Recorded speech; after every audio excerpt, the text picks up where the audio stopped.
Você lembra da nossa infância?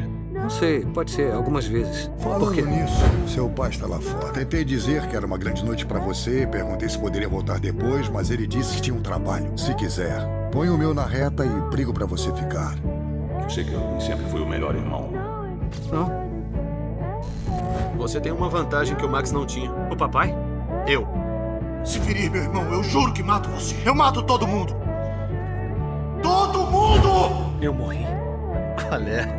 E vendeu a sua alma por mim? Eu tinha que cuidar de você. É a minha função. Olha, eu entendo, é seu irmão e eu sinto muito, mas eu vou ter que resolver Só vou isso. falar uma vez. Se fizer um movimento, vai morrer antes de bater no chão, entendeu? Será que eu estou sendo claro? Se tem uma pessoa que sempre esteve lá ao meu lado, foi você. History.